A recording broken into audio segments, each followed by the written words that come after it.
सेवे लागी शोध घालो तुमच्या लागलो निज चरणा. अहो स्वामी तुकया देवा यावरी न करावा अवेग. सहज लेळे उदकी वह्या तुम्ही रक्षिलिया निज सत्ते. अहो स्वामी तुकया देवा यावरी न करावा अवेग. निळामणे धराला हाती तरी द्यालमती निरुपमा. अहो स्वामी तुकया देवा यावरी न करावा अवेग. समर्पिली वाणी पांडुरंगी घेते धणी. पूजा होते मुक्ताफळी रस होऊया मंगळी. धार अखंडित ओघ चालीला नित्य. पूजा होते मुक्ताफळी रस होऊया मंगळी. पूर्णाहुती जीव तुका घेवरी ठेला भाव. पूजा होते मुक्ताफळी रस होऊया मंगळी. जगद्गुरु संत श्रेष्ठ श्री तुकाराम महाराजांच्या अभंगगाथेतील क्रमाने आलेला 923 क्रमांकाचा हा अभंग असून प्रस्तुत अभंगात तुकाराम महाराज भगवंताच्या सेवेसाठी समर्पित केलेल्या आपल्या वाणीचं वर्णन करतात आणि त्या दृष्टीच्या रूपकानं भगवंताची वाङ्मय पूजा, भगवंताची मानस पूजा आणि भगवंताची आध्यात्मिक पूजा अशा प्रकारची सांगतात. रूपक आहे. जीवनात दोन गोष्टी आहेत. काय तर एक अर्जन आणि एक समर्पण. अर्जन आणि समर्पण. मनुष्याला असंच विचारलं जातं तुम्ही काय मिळवलं, तुम्ही काय कमवलं, अशी गोष्ट आहे. लहान मुलं असलं ना, काय रे बाळा बालवाडीत जातोस, काय खेळतोस, थोडं मोठं झालं की काय शिकतोस. मुलगा आहे आणि शिकत नाही आणि एखाद्याने विचारलं काय शिकतं, मी काहीच शिकत नाही असं म्हणलं तर नामुष्कीचं लक्षण वाटतं. कारण ते वय शिक्षणाचं असतं.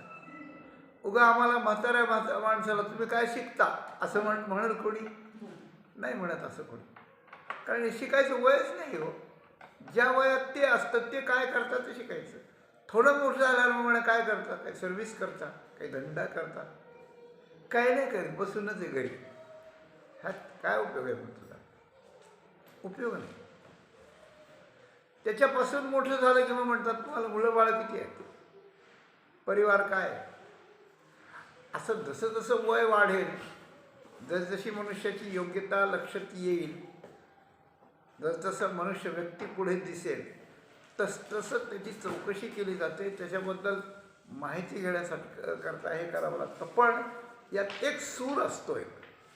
तो सूर असतो की तुम्ही काय कमवलं, तुम्ही काय मिळवता.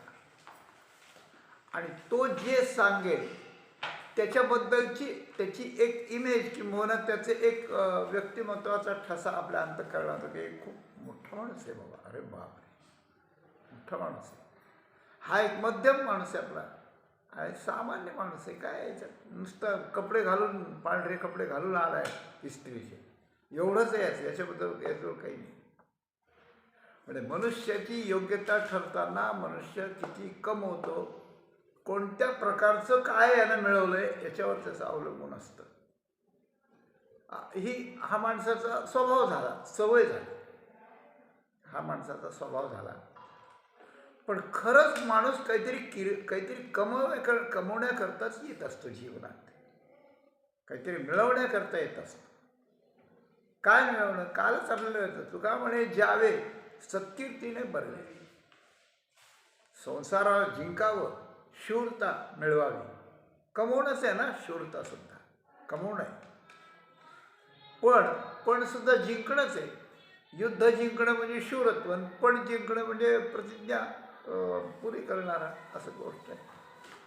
आणि सत्कीर्ती हे शेवटी आहे. बाकीचं काही कमवलेलं आयुष्य संपल्यावर त्याच्या उपयोगाला येत नाही, पण सत्कीर्ती मात्र उपयोगाला येत असली नसली तरी तो गेल्यावरही लोकांच्या मध्ये त्या ठिकाणी तशी स्थिर राहते, अशी गोष्ट. तर हे कमवणं आहे सगळं, कमवणं आहे सगळं.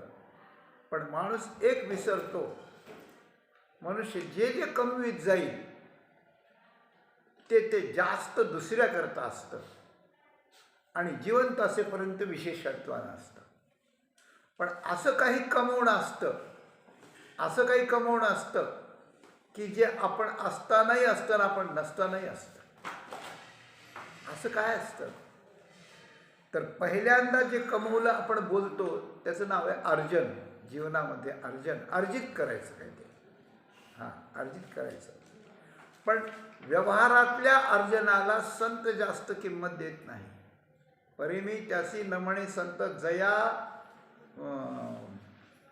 द्रव्य करणे उपार्जन करणं, अर्जन करणं, प्राप्त करून घेणं, याला मी संत म्हणत नाही. तर याबरोबर अजून एक महत्त्वाची गोष्ट आहे की जीवनात अर्जन जसं महत्त्व आहे तसं समर्पण महत्त्वाचं आहे. अर्जनापेक्षाही समर्पण महत्त्वाचं आहे. हे समर्पणाबद्दलही कोणी विचारतं आपल्याला. जसं आत्ता सांगितलं आपल्याला, काय शिकतोस, काय करता, नोकरी काय करता किंवा धंदा काय करता, मुलं बाळं किती आहेत, तुम्ही कोणत्या संस्थेचे अध्यक्ष आहेत का, काय आहे तुमचं, तुम्ही काही पुस्तकं लिहिली आहेत का, काय झालेलं आहे वगैरे वगैरे, त्या वयाप्रमाणे त्या व्यक्तीच्या योग्यप्रमाणे जसं विचारलं जातं की तुम्ही काय करता, काय कमवलं, तसं एखादं कार्य निघालं मोठं तर माणसं एक विचारतात तुम्ही काय दिलं.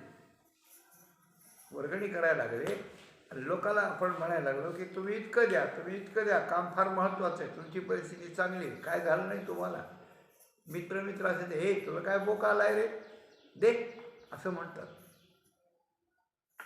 त्यावेळेला माणूस विचारतो तुम्ही काय दिलं, सांगा तुम्ही काय दिलं. आणि आपण जर मोठा आकडा दिला असला तर आपल्याला तो सन्मानाने सांगता येतो, किंवा जरी नाही सांगितला, सभ्य माणसं सांगत नाही तेच योग्य आहे, पण नाही सांगितलं तरी ते काही सूर्यप्रकाशा इतकी गोष्ट असते, स्वच्छ काही झाकत नसते. आमक्याने इतकं दिलं.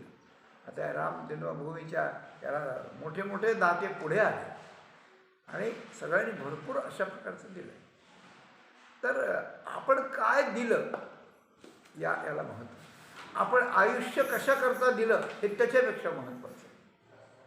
आयुष्य एक जीवन दिलं त्याच्याकरता, कशा करता, अमक्या माणसाने गोसेवेकरता जीवन दिलं, अमक्या माणसाने राष्ट्राकरता जीवन दिलं, अमक्या माणसाने राष्ट्रीय स्वयंसेवक संघाकरता जीवन दिलं, पूर्ण वेळ काम आणि पूर्ण आयुष्यभर काम केलं. ही गोष्ट वेगळी असते. त्यातली त्यात भगवंताकरता काय दिलं आपण, हा प्रश्न आपला राहतो. तो कोणी आपल्याला सांगेल न सांगेल, पण आपला राहतो. त्याचं कारण आहे की आपण जीवन कोणाला देतो हा भाग महत्त्वाचा असतो त्यागाच्या दृष्टीनं, पण जीवन आपल्याला भगवंतानंच दिलंय, तर ते त्याची त्याला देणं हे माणसाचं सगळ्यात मुख्य कर्तव्य आहे. माझा मुख्य मुद्दा चा जो पॉईंट आहे तो हा आहे. जेणे हा जीव दिला दान, तयाचे करीन चिंतन, जगज्जीवन नारायण गाईन गुण तयाचे.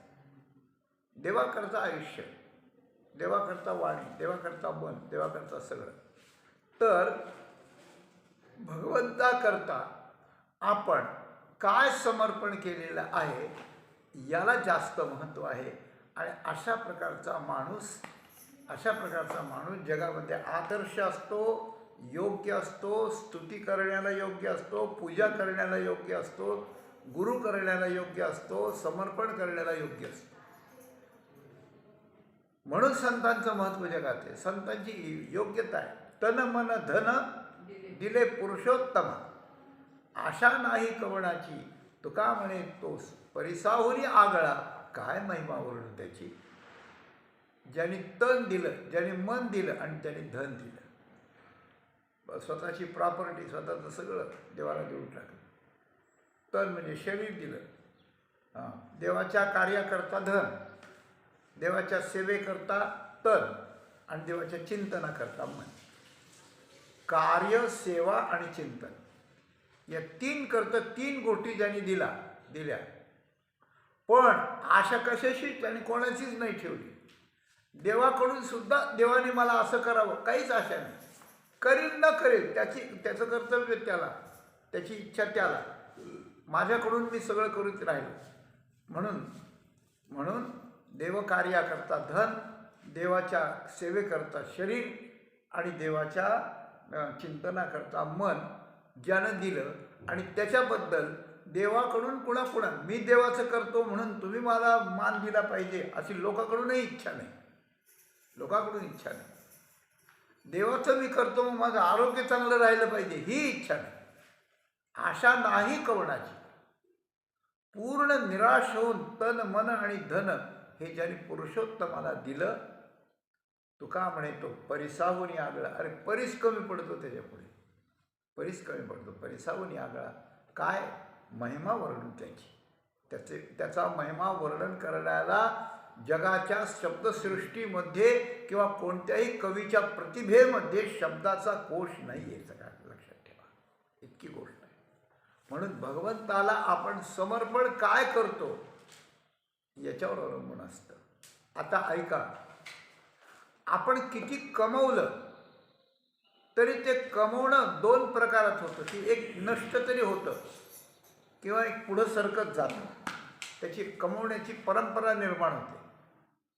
बाप व्यापारी असला मुलगा त्याच्यापेक्षा मोठा होतो, बाप विद्वान असला मुलगा त्याच्यापेक्षा मोठा विद्वान होतो, असं त्या ठिकाणी होतं.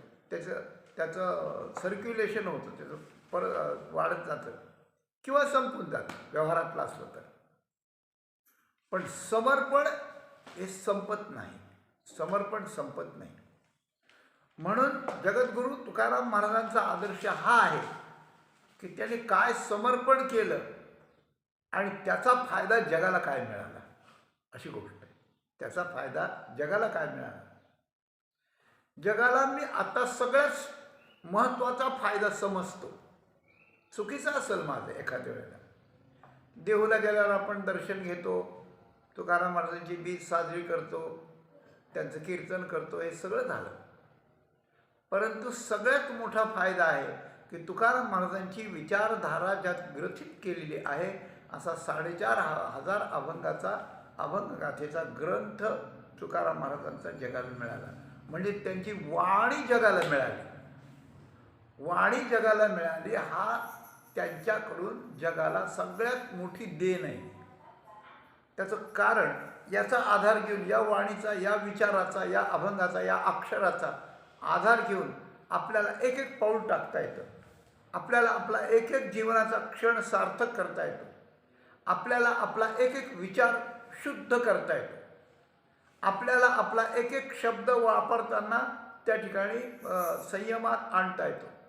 आणि आपल्याला या तुकाराम महाराजांच्या वाणीचा म्हणजे अभंगाचा आश्रय घेऊन देवाला प्रसन्न करता येतं, जगाला प्रसन्न करता येतं, आपल्याला प्रसन्न राहता येतं आणि जे आपल्याकडे येईल त्याला प्रसन्न करता येतं. अजून काय फायदा पाहिजे सांगा. आणि हा फायदा एकाला दोघांना नाही. आज विद्यमान असलेली जेवढी माणसं या जगात आहेत तेवढ्या सगळ्या माणसांना हे करता येतं.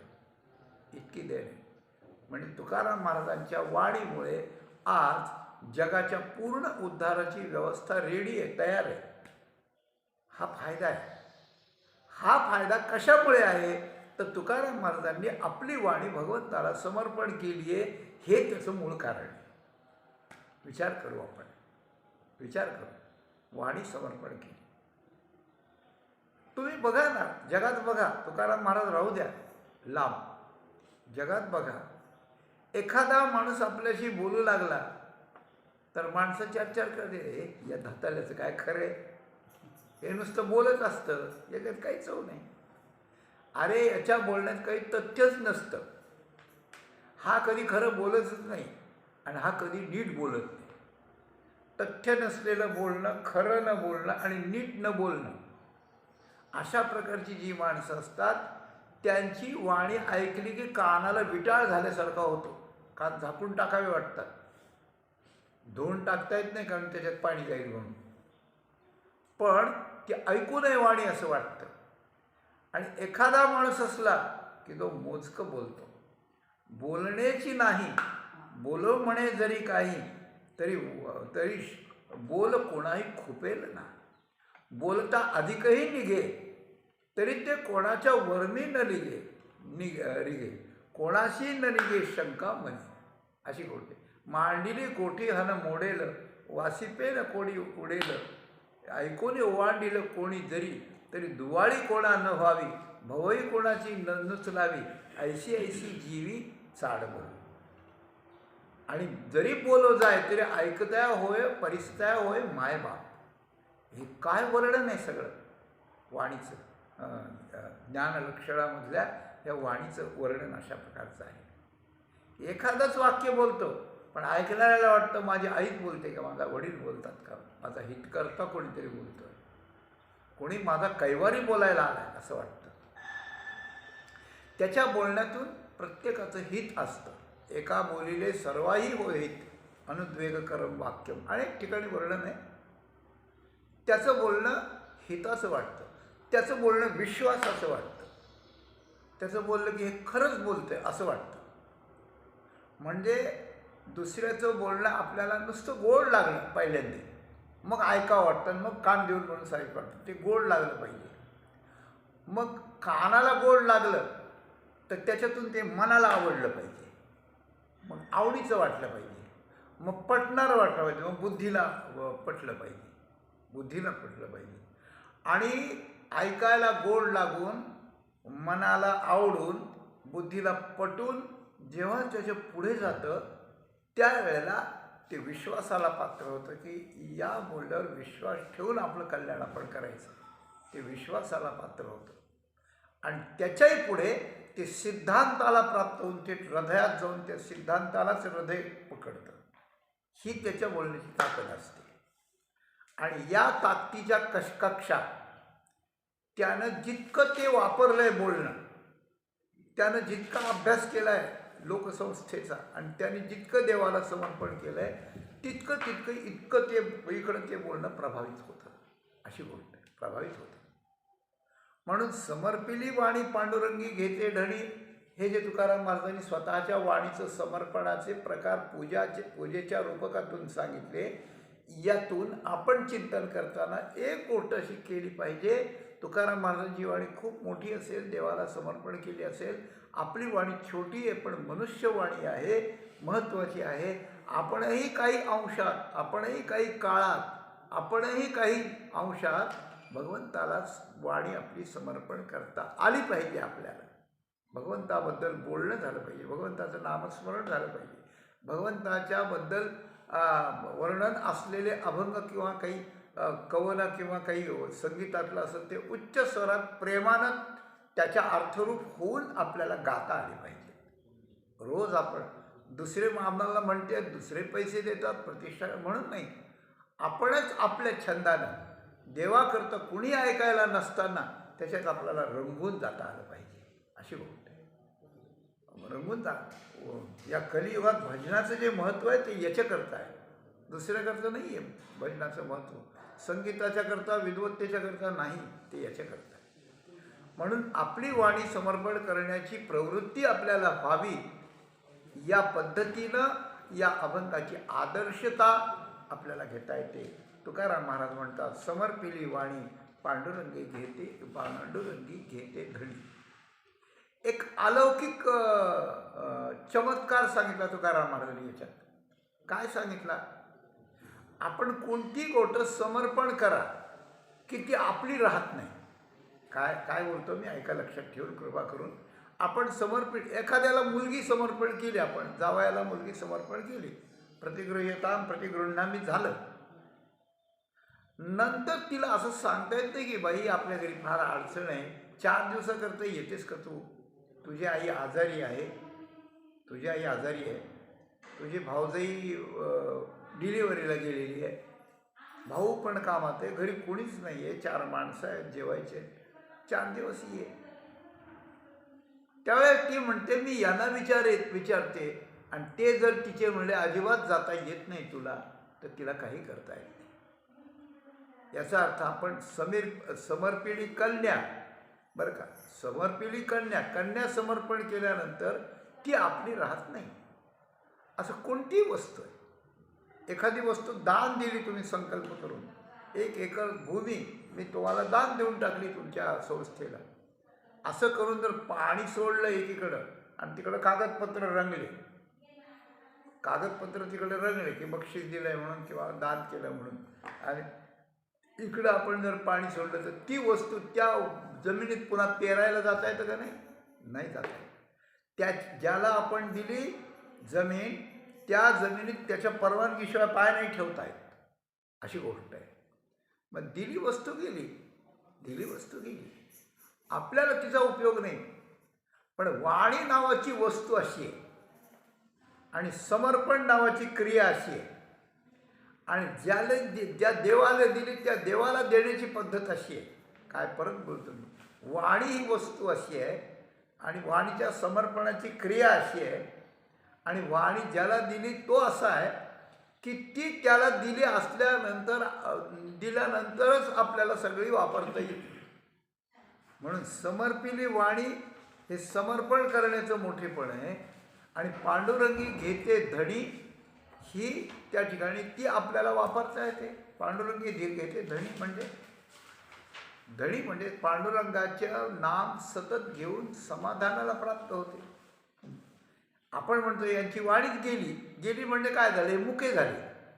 पण पांडुरंगाला समर्पित केलेली वाणी मुखी नाही होत, ती बोलत राहते आणि आपल्या जवळच राहते, आणि आपल्या जवळ राहूनच बोलत राहते, आणि आपल्या मनाविरुद्ध नाही. कारण ज्या पांडुरंगाला समर्पिली आपण, त्याचं प्रेम आहे का नाही आपल्याला, त्याचं प्रेम आहे आपल्याला, आपण त्याला दिली म्हणजे त्याचं नाम घेण्यात आपल्याला आनंद आहे. म्हणजे त्या वाणीनं ज्या पांडुरंगाला दिली त्याचं नाम घेताना, त्याची लीला गाताना, त्याचे गुण गाताना त्या आपल्याला आनंद मिळवता येतो, प्रेम मिळवता येतो. वाणी आपल्या जवळच राहते, ती कुठं जात नाही. म्हणजे वस्तू दिली पण जाते, वस्तू वापरता जाणे जाते. व्यवहारात अशी व्यवस्थाच नाही. जी वस्तू तुम्ही सतत वापरता ती दिली असं होत नाही, आणि जी दिली ती स्वतःला वापरता येत नाही, अशी गोष्ट आहे. पण एकीकडे वाणी समर्पितपणी पण, आणि एकीकडे पांडुरंगी धणी घेते. किती धणी घेते?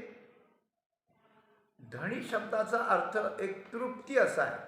आता धणी झाली बस, आणि धणी घेते या शब्दाचा अर्थ रात्रंदिवस ती वापरली जाते असा आहे. पण वापरली जाऊन मग धणी घेते तर धणी पुरत नाही का? धणी न पुरे गुण गाता असं म्हटलं. गुण गाताना धणी न पुरे म्हणजे हौस फिटत नाही. धणी म्हणजे हौस एक शब्द आहे, तर तो कितीही पुरत नाही. म्हणून जन्मभर जरी ती वाणी वापरली भगवंताच्या नावानं, म्हणजे त्याच्या नावानं वापरण्याकरता ती निश्चित केली असा समर्पणाचा अर्थ आहे. अशी वाणी घेतली देऊन टाकली असं ती वस्तू नाही आहे, ती अशी गोष्ट आहे. तर त्या वाणीमध्ये भगवंताच्या नावाशिवाय दुसरं काही अशक्य आहे. एखादी तुम्हाला तुमचं जर काही कार्यक्रम असला आणि तुम्हाला जर रिक्षा फिरवायची असली आणि त्या रिक्षावाल्याला तुम्ही त्या ठिकाणी ते मटेरियल देता सगळं, व्हिडिओ केलेला असेल, काही ऑडिओ व्हिडिओ काही केला असेल, मग तो वापरतो, तो लावतो सगळीकडे, रिक्षा फिरवतो दिवसभर. त्याच्या रिक्षाचं ते पेट्रोल जातं, त्याचा वेळ त्याने दिलेला असतो, त्या रिक्षाचं भांडवल असतं त्याच्यात, म्हणजे त्याचे पैसे गुंतलेले असतात, त्याला पेट्रोलचा खर्च असतो, तो स्वतःही असतो ते वाजवायला करायला. पण त्यानं सगळं आपल्या नावानं केलं पाहिजे तिकडं, तेच वाजवलं पाहिजे. आपल्याकडून पैसे घेऊन जर तो दुसऱ्याची जाहिरात करील तर आपल्याला जमणार नाही ना. हे समर्पण आहे, हे समर्पण. रिक्षा गावात फिरते पण ती आमच्याकडे आज आमच्याकडे ती रिक्षा फिरते गावात. त्याप्रमाणे पांडुरंगाला देणारी वाणी आमच्याकडेच आहे, पण ती त्याचं नाव घेते, त्याची लीला गाते, त्याचे गुण गाते, त्याचं हे करते सगळं.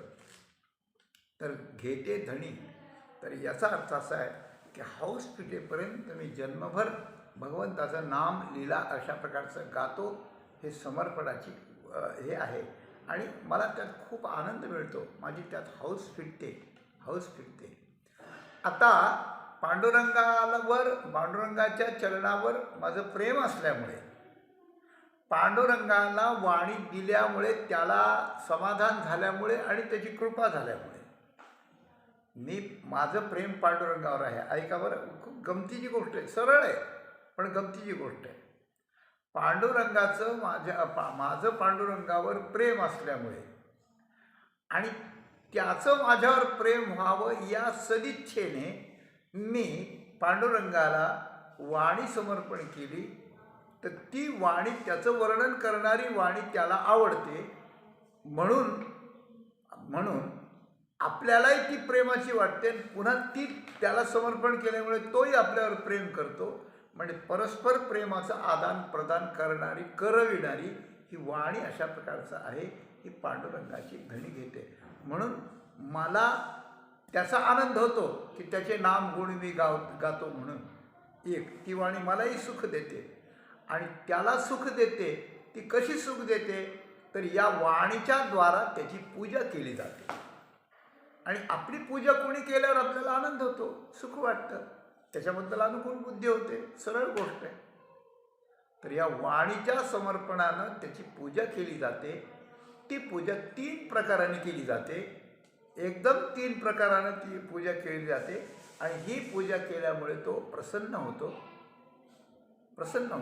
आणि आपल्याला त्या पूजेकरता बाकी काहीच आणावं लागत नाही. पूजेचं सोपेपण, एकच भांडवल, एकच वस्तू, बाकी काही आणायचं काम नाही. पूजेचे प्रकार 3 होतात, काया वाचा मनानं 3 प्रकार होतात. 3 प्रकारची पूजा केली जाते. त्यामुळे भगवान प्रसन्न होतो आणि भगवंताचं सगळं आपल्याला मिळतं, किंवा भगवान आपल्याला वाणी, त्याच्यासारखी वाणी देतो असं म्हणा. तर इतकी गोष्ट आहे. व्यवहारातली कृतिक पूजा करायची असली तर किती वस्तू लागतात, मुहूर्त लागतो, मंत्र लागतात, श्रद्धा लागते, विनियोग लागतो, समर्पण, सगळं लागतं. पण यात एक वाणी. आपण काहीतरी कमीत बसायचं, ते पूजेला घालवायचं असा द्राविडी प्राणायाम नाही. तर ही पूजा होते, 3 प्रकारची होते. तर पहिल्यांदा पूजा होते मुक्ताफळी रस ओविया मंगळी. पांडुरंगाला वाणी समर्पिली.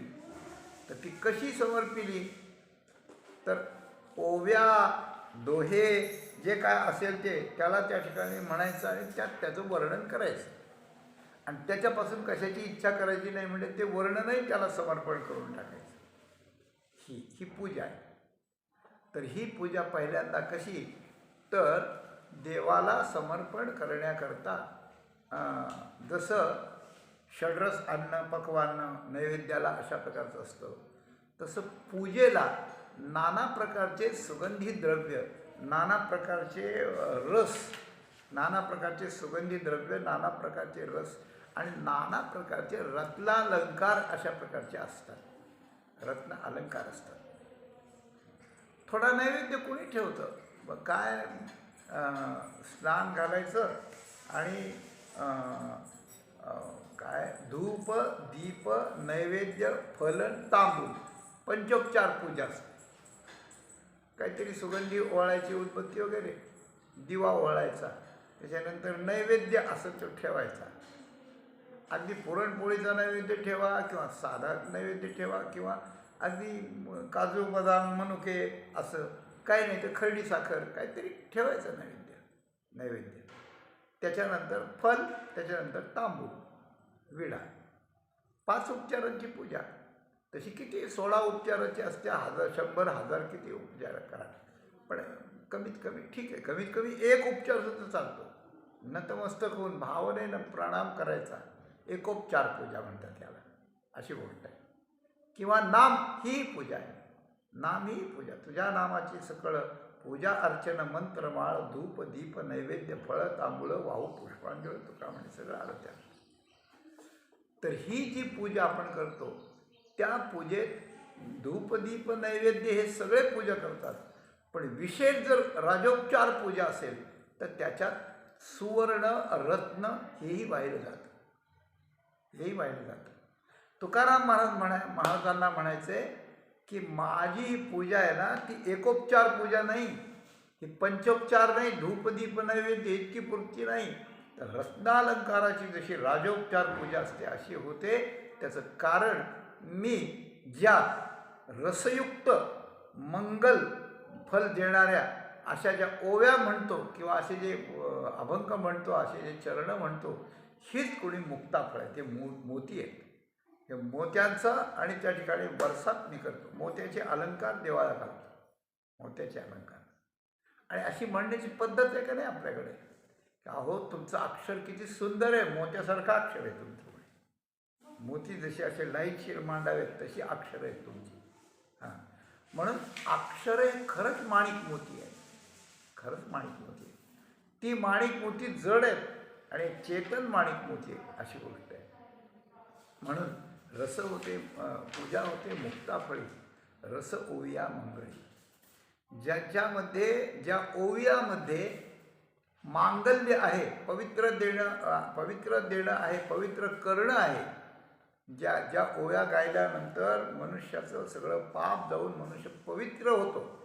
हरिपाठ कीर्ती मुखे जरी गाय पवित्र तो होय, देह त्याचा पवित्र होतो. एक मांगल्य येतं. पवित्र आणि मंगल एकच आहे ना हो? 2 आहेत काय? नाही, 2 आहेत, 2 आहे. पवित्र होतो याचा अर्थ आधीचं अपवित्र जातं, घाणेरडे पण जातं, स्वच्छता येते, शुद्धता येते, अस्वच्छता जाऊन अशुद्धता जाऊन अशा प्रकारची येते.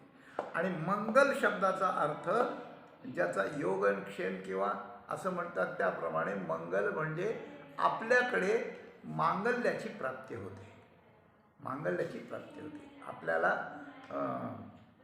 पवित्र होणं म्हणजे अमांगल्य जाणं आणि मंगलता येणं म्हणजे अजून काही आपल्याला मिळणं, अजून मिळणं. तर सगळ्या प्रकारची अवघीच येथे ओळली मंगळे असं म्हटलं. तर सगळी मांगल्य इथं त्या ठिकाणी येतं, प्राप्त होतं आपल्याला. मग त्यात ऐश्वर्य असेल, त्यात वैकुंठ असेल, त्यात त्या ठिकाणी जे असेल ते असेल. भगवान जसा मंगलम भगवान विष्णू म्हणतात तशी गोष्ट होती. म्हणून पावित्र्य आणि मांगल्य या 2 गोष्टी तर मंगल आहे. वर्षत सकळ मंगळी ईश्वरनिष्ठांची मांदी आहे.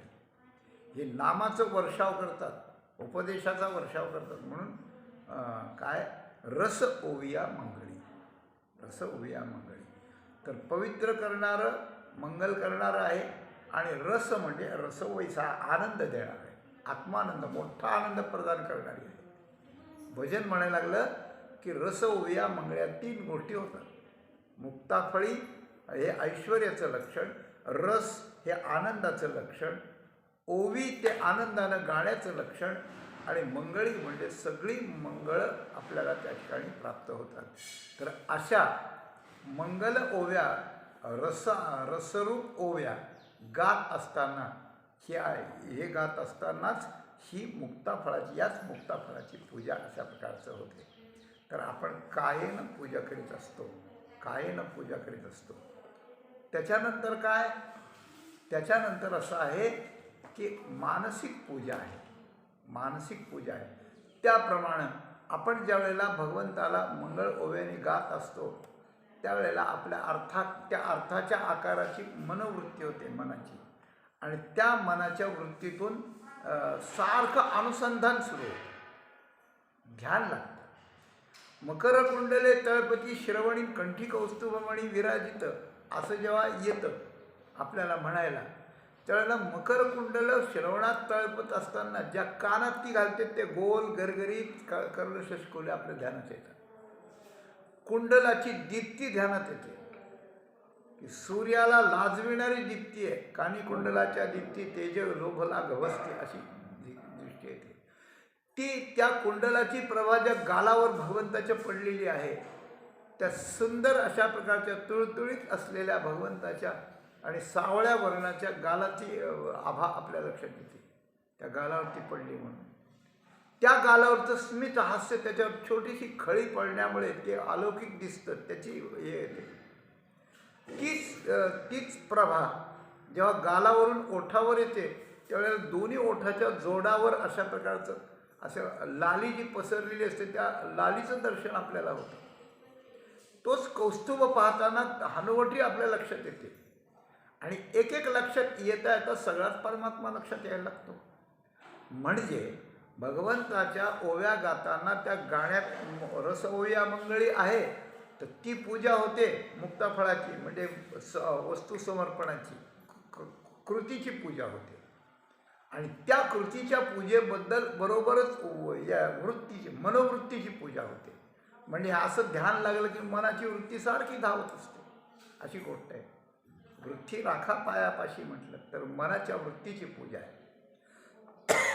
तर इकडं पूजा विधानामध्ये एक मोती समर्पण करणं हे आहे, पण नुसतं एवढंच नाही, तर भगवंताला गंगेचं पाणी असेल, गाईचं दूध असेल, उसाचा रस असेल, आंब्याचा रस असेल, कशाने तरी अभिषेक केला जातो की नाही? अभिषेक केला जातो. तर अभिषेक केला जाताना अखंडित धार असते, पाण्याची धार तुटत असते. पण शनी महाराजांना जर तेलाचा अभिषेक असला तर त्या तेलाच्या गडव्यापासून सुटल्यापासून तिथपर्यंत अगदी अतूट धार असते, एकदम तुळतुळीत असते, एकदम स्वच्छ धार असते तेलाची, अशी गोष्ट आहे. तर त्याप्रमाणे अखंडित वृत्तीधारा भगवंताकडे चालणं हे त्या धारेचं म्हणजे अभिषेकाचं लक्षण आहे. म्हणून धार अखंडित ओघ चालीला नित्य, अशी गोष्ट आहे. तर एकीकडे वाणीची धारा चाललेली असते, वाणी बोलत असते, त्या वाणीला मग आवाज येतो, गोडवा येतो, चांगला आनंद येतो, त्या ओव्यातला अर्थ कळायला लागतो, त्याच्यात माणसाचं चित्त लागतं. हे मुक्ताफळ आहे, कृतीची पूजा आहे. आणि वृत्तीची पूजा आहे ती हे करताना मनाची धारा इकडं तिकडं न जाऊ देता भगवंताकडेच लागलेली जाते.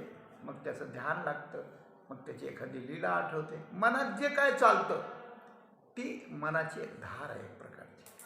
तिकडं मनाची धार आहे आणि इकडं पूजेच्या रूपकात अभिषेकाची धार आहे.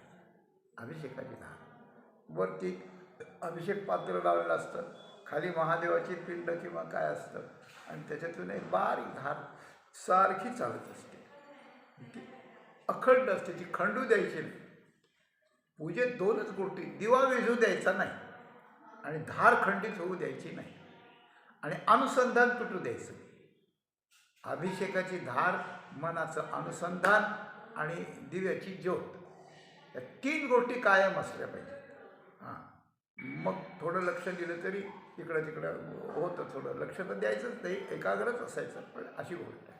तर धार अखंडित ओघ चालियला नित्य. धार आणि ओघ दोन गोष्टी आहेत. वरून खाली जी पडते त्या कथेला धार म्हटल्यावर का तो अभंग गेलेला आहे आपला, मला आठवत नाही आता नेमका काय आहे ते. तर हरिकथेची आणि धार देवाच्या मंदिरामध्ये चालली असं ते वर्णन आहे ते. तर अशा प्रकारानं ती अखंडित धार अशा प्रकारची चालते, आणि ही वृत्तीधारा त्या ठिकाणी चालते. आणि या वृत्तीधारातून मनाचे सगळे दोष निघून जातात. मनाला मांगल्य अशा प्रकारचं येतं, मनात परमात्मा खेळायला येतो निर्दोष मन झाल्यामुळे. पण वरून पडत असली तर त्याला धार म्हणतात. आणि जर पाणी असं त्या ठिकाणी जमिनीवर वाहत असलं तर त्याला प्रवाह किंवा ओघ म्हणतात. बरं का, ओघ म्हणतात. काय कथा त्रिवेणी संगम, कथा त्रिवेणी संगम, देव आणि नाही कुठतरी असं ओघ चालला असतो. ओघ म्हणजे प्रवाह. तर दोन गोष्टी होतात. तर देवाला अभिषेकाची वरून धार सुटते आणि धार सुटल्यानंतर त्याचा खाली ओघ सुरुवात होतो. जिकडं उतार असेल तिकडं पाणी पळायला लागतं, अभिषेकाचं पाणी पळायला लागतं. आणि मग लोक आल्यानंतर ते पाणी रस्त्यात आलं, कोणाचा पाय पडला तर अरे रे एक पाय भरला, कशाचं पाणी कोणाला माहिती, कोणी घाण केलं काय, कोणी अमुक केलं काय, तमुक केलं काय, शंका येते. अहो मी स्नान केलं आहे, आत्ता सोवळं नेसलो नाही, ओल्या या चिखला पाय झाला म्हणलं, कशाची पाणी कोणाचं आलं कोणाला माहिती. मग कोणी म्हणलं काहीच काळजी करू नका, ते पाणी तुमच्यापेक्षा सोहळ्यातलं आहे, देवाच्या अभिषेकाचं पाणी आलं आहे किंवा. मग माणूस निश्चिंत होऊन जातो, अशी गोष्ट आहे. तर ओघ निर्माण होतो, असा ओघ निर्माण होतो. आम्ही त्या बेळगावजवळ एक संस्थान आहे भगवान शंकरांचं, तिथे जात असतो. तर तिथे गंमत अशी आहे, हिमालयातून पाणी येतं तिथे, हिमालयातून पाणी येतं आणि त्याची धार सतत चाललेली असते, ओघ चाललेला असतो, धार नाही. धार तिकडंच कुठेतरी पडते जवळपास. आणि आम्ही जिथे असतो त्या मंदिरात असतो, तिथे हे असतं, तिथे नुसता ओघ असतो, प्रवाह असतो. तर किती असतो, घोट्या इतका नसतो, असं 2-3 इंचच असतो, पण खूप वेगाने असतो. ती धार पडल्यानंतर तो ओघ असतो. आणि त्या लोकांनी तेवढ्या ओघापुरतं सिमेंटचं असं केलं आहे, सरळ पाठ तयार केला आहे आणि त्याच्यातून जातो. म्हणजे पाय धुवायला जायचं असलं, हात धुवायला जायचं असलं, थोडं पाणी प्यायचं असलं तर त्या ओघात जाऊन पिता येतं. त्याला वेग भयंकर आहे, पण उंची फार नाही, म्हणून त्याच्यात जाता येतं. आणि वेग भयंकर असल्यामुळे कुणी किती पाय धुतले तरी ते पाणी घाण होत नाही. ओघ असल्यामुळं ते लगेच वाहून जातं, दुसरं येतं, वाहून जातं, दुसरं येतं. वाहते पाणी जाय वेगे म्हणतात त्याप्रमाणे. तर धारेचं एक गोष्ट आहे, ओघाची एक गोष्ट आहे. तर धार अभिषेकाला किंवा ज्याच्या प्रित्यर्थ आहे त्याला त्याची वृत्तीची सेवा होते. आणि ओघ म्हणजे त्या वृत्तीच्या परंपरेतून, वृत्तीच्या ओघातून, वृत्तीच्या धारेतून परंपरा निर्माण होते. ओघ म्हणजे परंपरा, हा एक लाक्षणिक अर्थ आहे. तर धार अखंडित चालते आणि धार अखंडित ओघ चालली. मग काय होतं, तुकाराम महाराजांची वाणी ऐकून मग कोणाचीही वाणी गुणगुण करायला लागले, ते अभंग म्हणायला लागतात. मग ते ऐकून अजून कोणीतरी म्हणतं, मग ते ऐकून अजून कोणीतरी म्हणतं, मग ते ऐकून सामुदायिक भजन सुरू होतं, मग ते स्पीकरवर लावलं जातं, मग ते सगळ्या ह्याच्यात गुंजतं, अशी गोष्ट आहे. आमच्या भागातले आसाराम महाराज म्हणून आहेत, केळसामी नावाचं गाव आहे खड्याजवळ. त्यांना छंद आहे, ते भजन गोड म्हणतात असं, आणि मोठे लक्षणाचे साधू आहेत. लोकांचा त्यांच्यावर विश्वास आहे. मग ते 10-5 गावाचे लोक गोळा करतात, भजनी लोक तयार केले त्यांनी, आणि अखंड नामस्मरण अशा प्रकारचं अखंड नामसंकीर्तन 24 तास ग्रुप करायचे, ते बदलायचे, 3-3 तासाचं एक ग्रुप, एक 5-6 टाळ, एक पखवाज आणि वीणा वगैरे घ्यायचा, स्पीकर चालू ठेवायचा, आणि 7 दिवस 24 तास भजन असतं, कधी त्याला खंडच नसतो. त्यावेळेला काय होतं, धार अखंडित चालते, पण त्याचा ओघ असा निर्माण होतो की त्या परिसरातले लोक झोपी गेले नाही तोपर्यंत त्यांच्या कानावर नाम पडत राहतं. मग ते लॅट्रिनला गेले तरी पडत राहतं, बाथरूमला गेले तरी पडत राहतं, जेवत असले तरी पडत राहतं, झोपले तरी झोप येण्यापर्यंत पडत राहतं. आणि सतत जागेपणी ज्याच्या नाम याच्यात पडतं, कानावर पडतं, त्याच्या झोपेतही ते स्पंदनं चालू असतं. म्हणजे त्या जिथं हे भजन चालतं त्यांची अखंडित धार तर चालतेच चालते, म्हणजे त्यांची अखंडित धार चालते, ओव्या रस ओव्या मंगळीची. पण जे लोक त्या परिसरातले, ज्यांना कान आहेत आणि ज्यांच्या कानावर पडतंय, त्या सगळ्या लोकांना 24 तास नामाचं ओघ निर्माण होतं, याला ओघ म्हणतात. तर त्याप्रमाणे एक कृतिशीलता एक आहे. कोणती ही पूजा, कृतिशील पूजा आहे ती रस ओव्या मंगळीची पूजा आहे. धार अखंडित म्हणजे अंतःकरणाची प्रेमलक्षणा वृत्तीधारा अखंडित चालू आहे. आणि त्या वृत्तीधारांमुळे आणि रसओव्या मंगळामुळे त्या परिसरात किंवा त्या राष्ट्रात किंवा त्या देशात किंवा त्या जगात आणि त्या ठिकाणी नाममय आणि भगवन्मय अशा प्रकारचं समाज त्या ठिकाणी होतो. हा ओघ चाललेला नित्य तुकाराम महाराजांच्याच आणि ज्ञानेश्वर माऊली तुकाराम महाराजांनी जे भजन केलं त्याचा ओघ आजही चालू आहे का नाही बघा. आपण आता या कोरोनामुळं सोडून द्या, पण सगळ्या दिंड्या वगैरे ज्या वेळेला येतात त्या जिकडं तिकडं नास्तिक माणसाच्या सुद्धा तोंडात नाम येतं, खळाला पाझर फुटतो त्यावेळेला. म्हणून धार अखंडित ओघ चालली याला नित्य. पूजेच्या प्रकरणामध्ये अभिषेकाची धार आणि उच्चाराला रस ओव्या मंगळी आणि रूपकामध्ये ती कृतीची पूजा आणि ही अंतःकरण वृत्तीची पूजा, वाणीची आणि अंतःकरण वृत्तीची. आणखी एक पूजा राहिली आहे की जोपर्यंत जीव परमेश्वरापासून वेगळा असतो, तो वेगळा जीव असेपर्यंत तो आपली वाणी समर्पण करतो, आपली सेवा समर्पण करतो कृतीनं, मनानं आपली त्याच्या भक्तीची धारा निर्माण करतो. पण जोपर्यंत तो वेगळा असतो तोपर्यंत हे होतं. आणि जोपर्यंत वेगळा असतो तोपर्यंत सगळं समर्पण केलं तरी आपला जीव मात्र तसाच राहतो. तर माणसाच्या समर्पणाच्या क्रिया कधी पूर्ण होते असं जर म्हटलं, कधी पूर्ण होते, तर जोपर्यंत जीव वेगळा आहे परमेश्वरापासून तोपर्यंत पूर्ण होत नाही अशी गोष्ट आहे. आमच्याकडे आहे विष्णू याग आहे. या 7 दिवसाचा विष्णू याग आहे. रोज सकाळी 9 वाजता सुरू होतो, ते संध्याकाळी 5 वाजता नैवेद्य आरती होते, मग प्रसाद होतो, मग सेवा संपली. तरी रात्री काही सांस्कृतिक कार्यक्रम असतात आमच्याकडे. तुम्ही या 7 दिवस. तर पहिल्यांदा लोक असं विचारतात, कारण त्यांना 7 दिवस येणं शक्य नसतं. आम्हाला शक्य नाही बा, आम्हाला खूप धंदा पाणी अमुक आहे, काय कारण असतील ते. पण तुम्ही आम्हाला सांगा पूर्णाहुती कधी आहे? मग पूर्णाहुती अमक्या दिवशी आहे. पूर्णाहुती महाप्रसाद दुपारी 12 वाजता. मग लोक असं म्हणतात पूर्णाहुतीला गेलं म्हणजे सगळं आपल्या पदरात पडल्यासारखं झालं, आणि प्रसाद पूर्णाहुतीला गेलं म्हणजे सगळं आपल्याला घडलं. नारळ पीस घेऊन जायचा त्याच्यात टाकायला होमात, म्हणजे आपल्याला सगळं घडलं. आणि प्रसाद मिळाला म्हणजे आपल्याला सगळं मिळलं, त्याचं फळ मिळलं, असं लोक गृहीत धरतात आणि त्या दृष्टीने जातात पूर्णाहुतीला. तर त्याप्रमाणे वाणीचं समर्पण ही पूजा आहे बरं का. पांडुरंगी घेते धनी मुक्ताफळाची पूजा आहे. त्याच्यानंतर अखंडित धार ही अंतःकरणाच्या वृत्तीधारेची पूजा आहे. पण जीव वेगळा आहे तोपर्यंत पूर्णाहुती झाली नाही. आणि यज्ञात रोज पूजा असते बरं का. यज्ञात रोज पूजा असते, यज्ञात रोज देवतांना अभिषेक पण असतो. आणि यज्ञात जे आहुती म्हणून असते, अग्नीत जे समर्पण असतं ते समर्पण शेवटचं असतं, त्याची पूर्णाहुती. आहुती रोज दिली जाते पण शेवटची पूर्णाहुती असते, त्यांनी ते सगळं मागच्याचं पूर्ण होतं.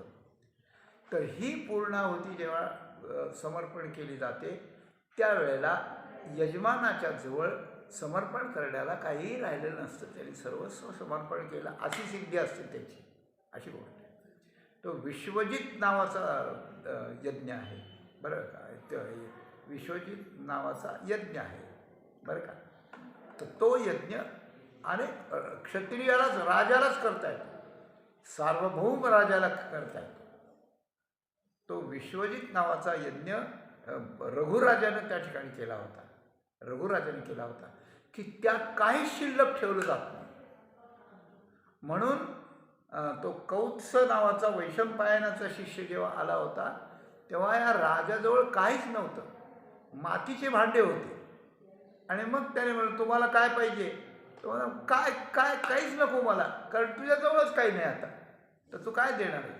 मग त्याने फार खोदून विचारलं. तेव्हा म्हणलं की 14 कोटी सुवर्ण मोहरा मला माझ्या गुरूंच्या आश्रमाकरता द्यायच्या. मग त्याने कुबेरावर स्वारी करायचं ठरवलं. त्या कुबेरानं या राजाला घाबरून त्यानं त्या ठिकाणी त्याचा वर्षाव केला. दसऱ्याच्या दिवसाचं महत्त्व सांगताना ही गोष्ट आहे. तर काय असतं, तर विश्वजित नावाच्या यज्ञात काहीच ठेवायचं नसतं. त्याप्रमाणे जीवनाच्या यज्ञामध्ये भगवंताला समर्पण करायची ओवी अमंगळी म्हणजे मुक्तफळाची समर्पण, नंतर वृत्ती अंतःकरणाची वृत्ती समर्पण करायची. पण पूर्णाहुती कधी? पूर्णाहुती जीव तुका घेऊन ठेला भाव. तर जीवाची पूर्णाहुती असते. जीव समर्पण केला की संपलं, मग पुढं काहीच राहिलं नाही, अशी गोष्ट आहे. काय काहीतरी असं आहे.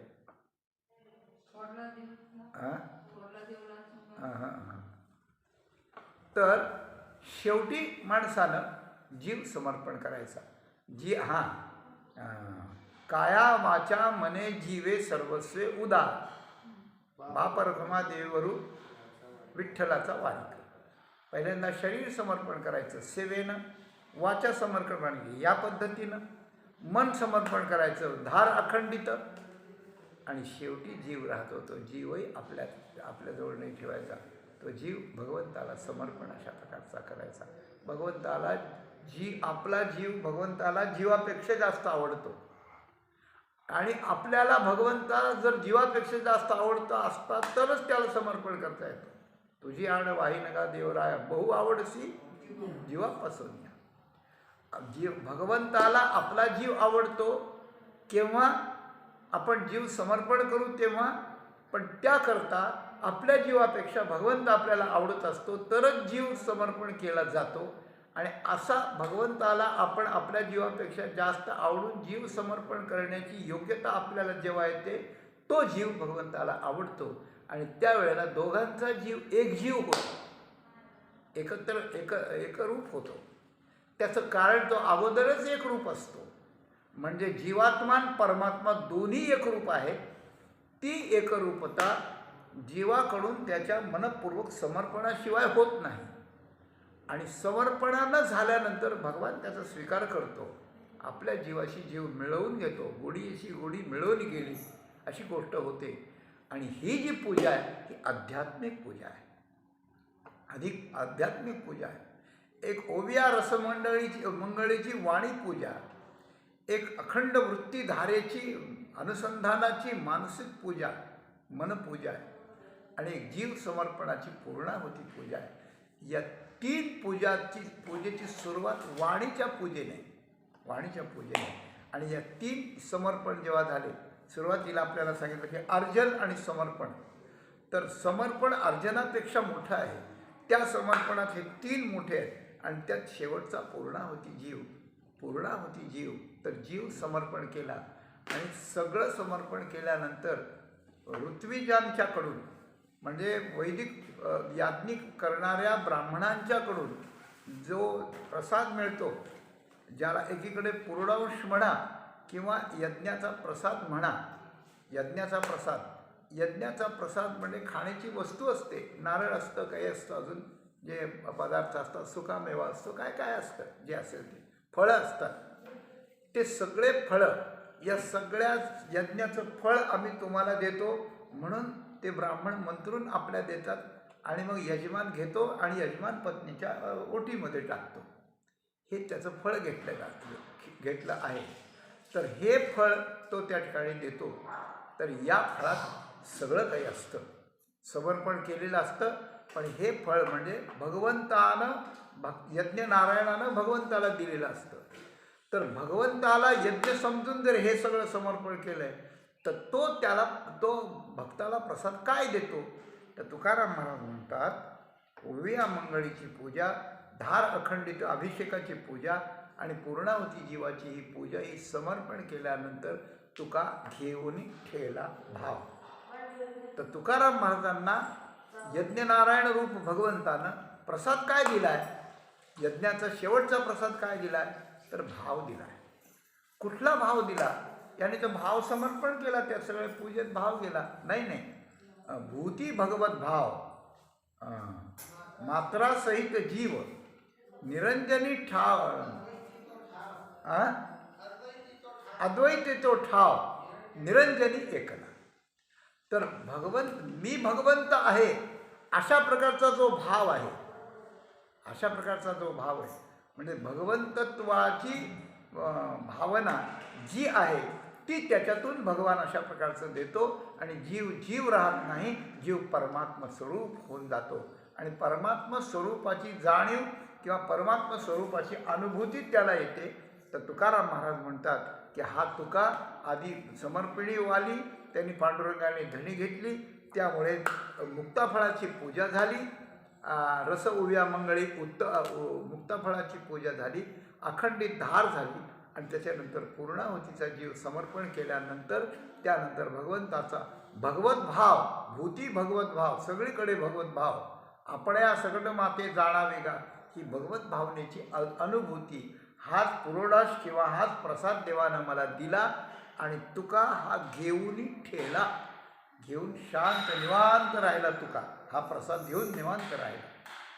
अशा प्रकारची 3 प्रकारची पूजा, अभिषेक आणि पूर्णाहुती या 3 प्रकारानं वाणी, मन आणि जीव या 3 प्रकारचं समर्पण आणि देवाकडून भगवत भाव प्राप्त करून घेणे मनुष्य जन्माच्या सगळ्यात मोठं काय असेल तर हे आहे.